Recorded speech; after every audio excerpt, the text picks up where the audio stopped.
تا دست و دلباز و مهربان نباشی خدا نمیبیندت. حالا تو هی زور بزن، هی زور بزن و هی زور بزن.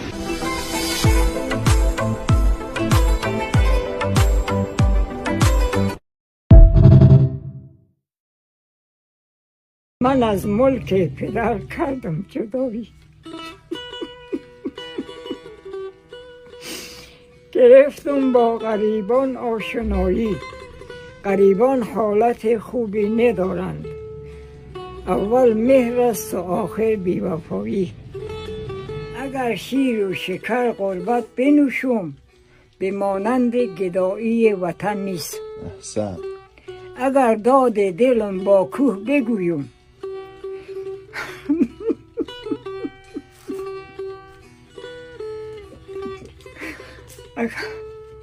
اگر داد دلم با کوه بگویم که الو مدلی خوبی؟ بچه عید تو مبارک، سبا بخور بخوره.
خونس جنبياتني قصيتك شاي بورتني.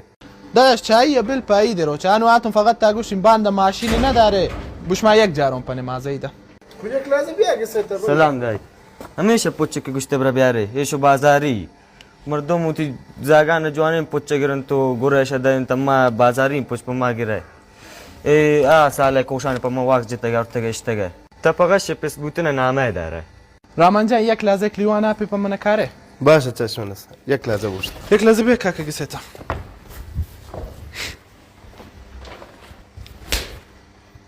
2 سال انت پو یک گوشی گبتگه نکنه ارزه یک پوچه گبتنه نداره